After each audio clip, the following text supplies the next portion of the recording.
નમસ્કાર, મારું નામ ચૌહાણ ગજેન્દ્રસિંહ બાબુસિંહ છે। હું આ આઈટીઆઈ સર્કલાસનો ભૂતપૂર્વ વિદ્યાર્થી છું। હું એક મધ્યમ વર્ગીય પરિવારનો છોકરો છું।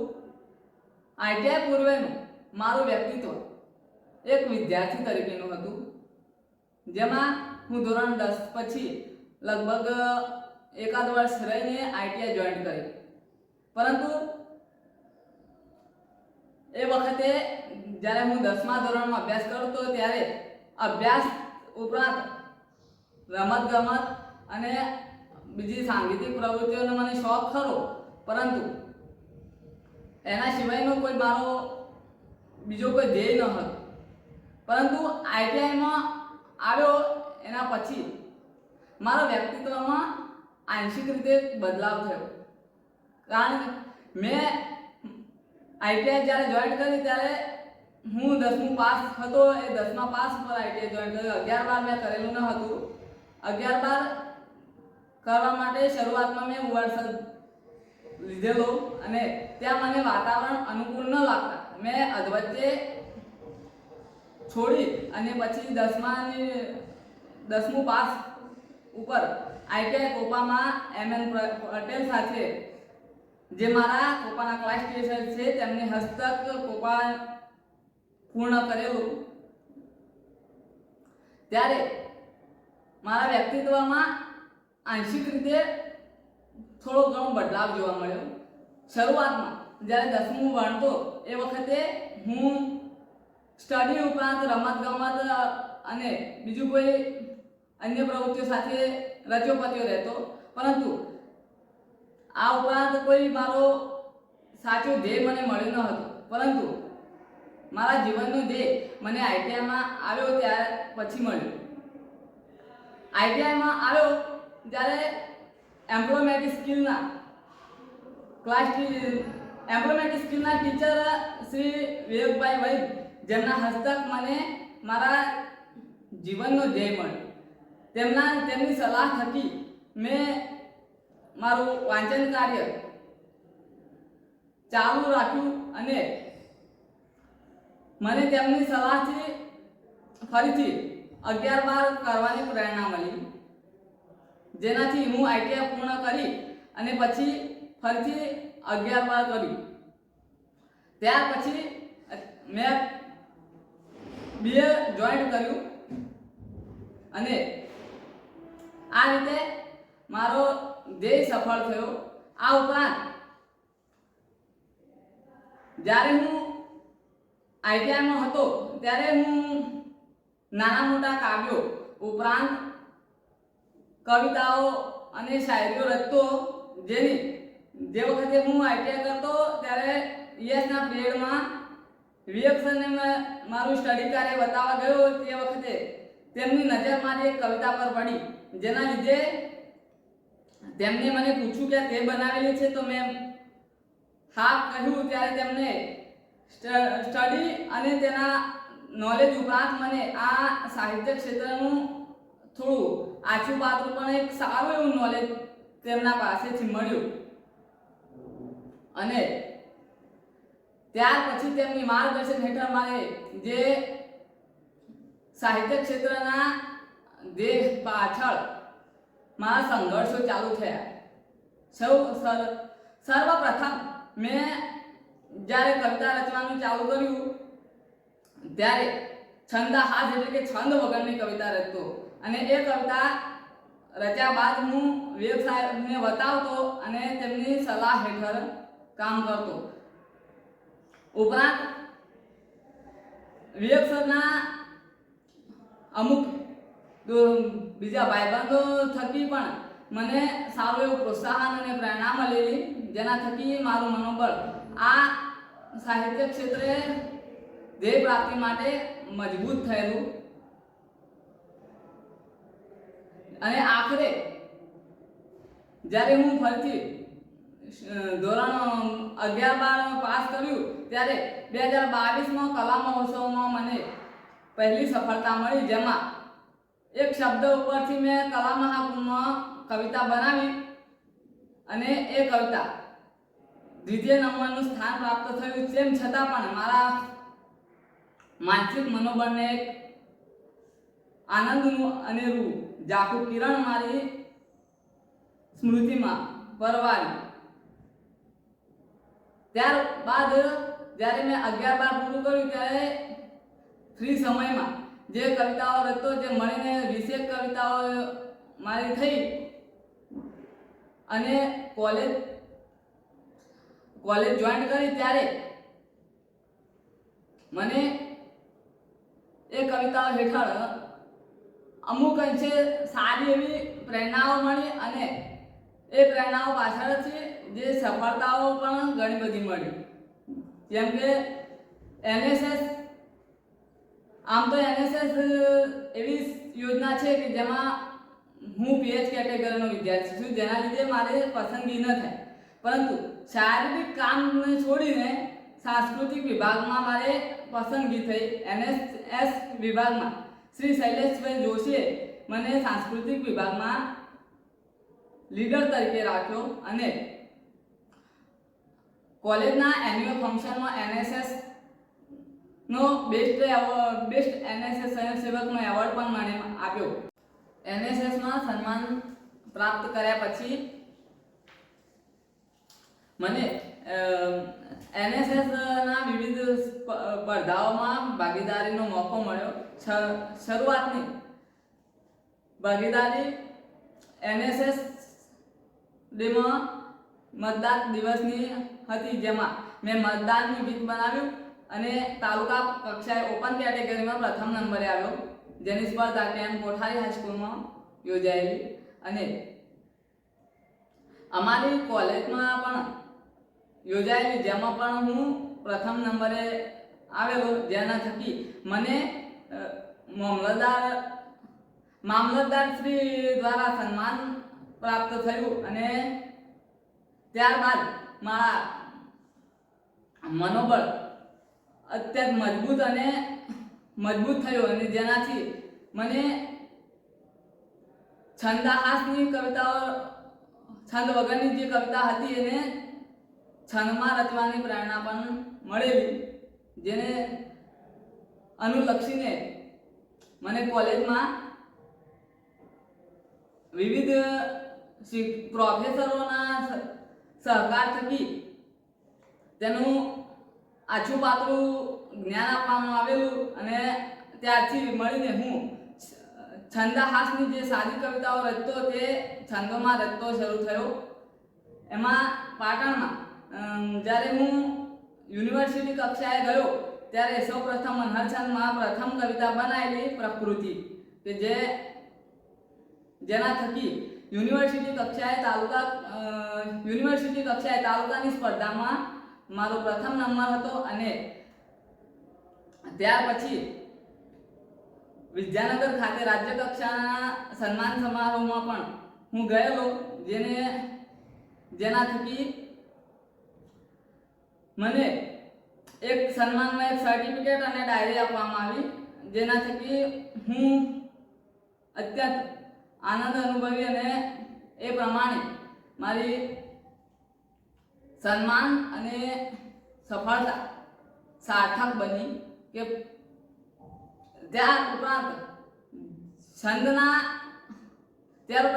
વિવિધ છંદમાં રચેલી કવિતા, કે મેં એક કવિતા પ્રકૃતિ વિશેની રાગમાં રચી, કે ઘોડી રાગની કવિતા રચેલી, જે અમારી કોલેજનો અરવલ્લીનો ટપકો જે છે એમાં વાર્ષિકોત્સવમાં એ મારી કવિતા પસંદગી પામેલી. ખરેખર તો આ એક સમૂહ ગ્રંથ શિક્ષકો પૂરતો જ છે, પરંતુ હું એક એવો વિદ્યાર્થી છું જે શિક્ષકોની વચ્ચે મારું પોતાની એક કવિતા સાથે નામ સાથે છપાયેલી, અને અત્યારે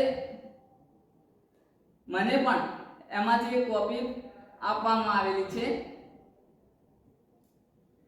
કોલેજમાં મને મળતા સપોર્ટની વાત કરીએ તો ગુજરાતીના પ્રોફેસર યોગેશ પટેલ ઉપરાંત હિન્દીના પ્રોફેસર કીર્તિસિંહ જાદવનો સપોર્ટ મને વધારે છે. ઉપરાંત દિલીપસિંહ અને અન્ય પ્રોફેસરોનો પણ સપોર્ટ મને સારો એવો છે. આમ જોઈએ તો કોલેજનો આખો સમગ્ર સ્ટાફ મને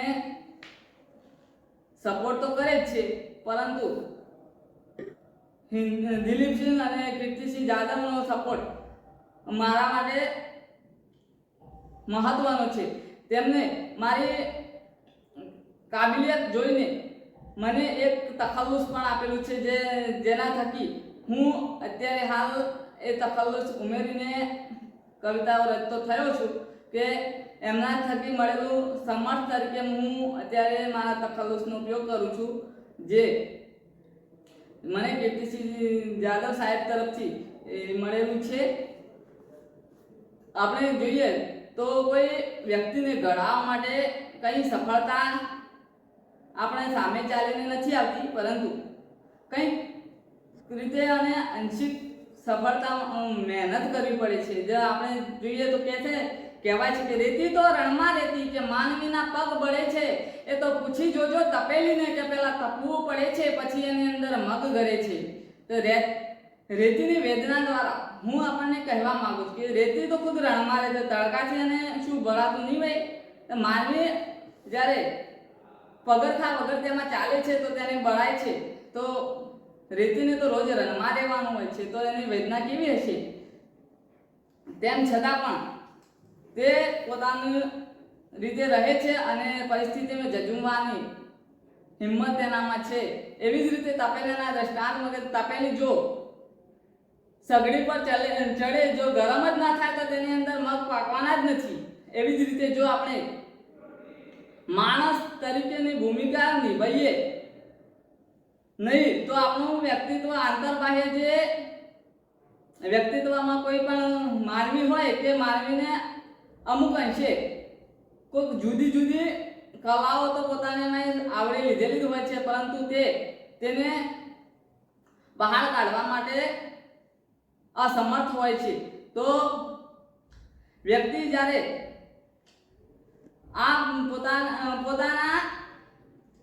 જ્યારે પોતાની કાબિલિયતને ઓળખીને તેને જજુમી અને તે પોતાની સારી એવી કલા બહાર કાઢવાની કોશિશ કરે અને જ્યારે તે કાઢે છે ત્યારે જ તેને સાચું સાર્થક અને સફળતામાં સફળ થાય છે. કે આ ઉપરાંત હું મારા અંતિમ ધ્યેયને કહી અને મારી વાણીને વિરામ આપીશ કે મારી અંતિમ ધ્યેય જે પ્રોફેસર કે શિક્ષક બનવાનો છે, હું તે પ્રાપ્ત કરીશ એવું મારું સપનું છે. અને સાહિત્ય ક્ષેત્રે પણ હું એક કવિ તરીકેની ભૂમિકા ભજાવીશ, એ મારો અંતિમ ધ્યેય છે. આ ઉપરાંત અંતિમ ધ્યેય પછી વાત કરીએ કે કવિતા જગતમાં જ્યારે હું પ્રવેશ કર્યો ત્યારે શરૂઆતમાં મેં છંદમાં જે કવિતા બનાવી તે શેના આધારે બનાવતો થયો, જેની આછી પાતળી એક ઝલક આપણે લઈ લઈએ.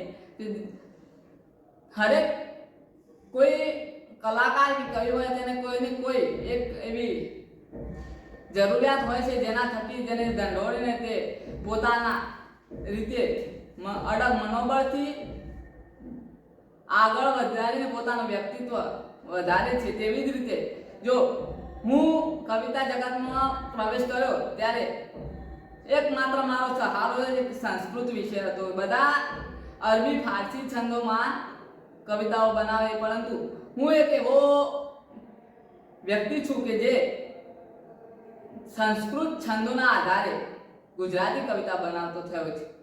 કારણ કે જો સંસ્કૃત આમ તો ભલે અઘરું રહ્યું, પરંતુ અમુક એવા સ્ટ્રક્ચર છે કે જેના લીધે જે આપણને આવતા હોય તો સંસ્કૃત પણ એક ગુજરાતી ભાષા જેવું સરળ લાગે છે. જ્યારે હું કવિતા બનાવતો ત્યારે સંસ્કૃત વિષયના જે છંદ હતા જેના વ્યાખ્યાઓને આધારે તેના રાગ પણ હું તેવી રીતે જ શીખ્યો હતો. ધારો કે આપણે એક ઉદાહરણ લઈએ કે શિખરીની છંદ છે, એનું બંધારણ આપણને ફારસી છંદોમાં કંઈક જુદું જોવા મળે, પરંતુ સંસ્કૃત વિષયમાં એનું એક જ લક્ષણ છે તો એક લક્ષણ આપણે યાદ રાખીએ એટલે આપણે બંધારણ, યતિ, તાલ અને લય એ બધાની સમજણ પડી જાય. ધારો કે જો શિખરીણી છંદનું ઉદાહરણ લઈએ કે એનું લક્ષણ છે કે રસૈ રુદ્રે છિન્ને યમન સબલા ગ શિખરીણી. એમાં યમન સબલ અને ગા આ એક ગણ છે જેના આધારે આ છંદનું સાનિધ્ય છપાયેલું છે. રસૈ રુદ્રે છિન્ને કે રસ અને રુદ્રનું છિન્ન એટલે કે મિશ્રણ થાય જ્યારે શિખરીણી છંદ બને છે. એનો રાગ કંઈક આ રીતે છે કે રસૈ રુદ્રે છિન્ને યમન સબલા શિખરીણી. આ એક યાદ રાખવાનો કહીએ તોય અને રાગ કહીએ તોય તેનો તાલ આ રીતે સેટ થાય. જે આપણી ગુજરાતી કવિતા છે શિખરીણીમાં એક અને પ્રાર્થના પણ અમુક છે. એમાં જે પ્રાર્થના કહીએ તો અસત્યો માહિથી પ્રભુ પરમ સત્ય તું લઈ જા. આ શિખરીણી છંદની ગુજરાતી કવિતા.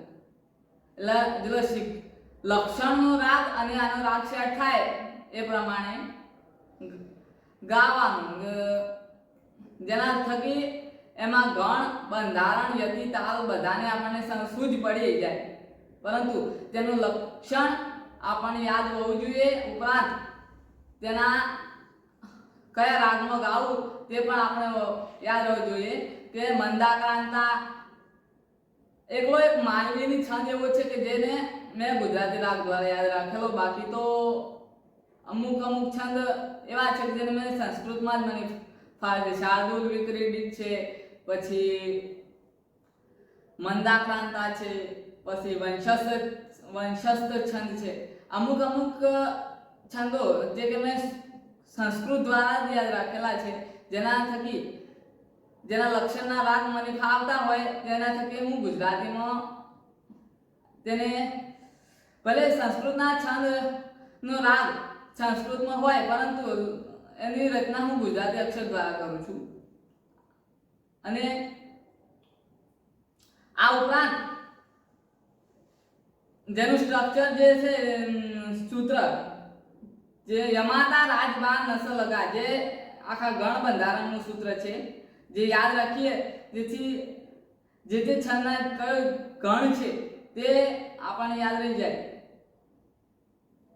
આટલું કહી હું મારી વાણીને વિરામ આપું છું. જય હિન્દ, જય ભારત.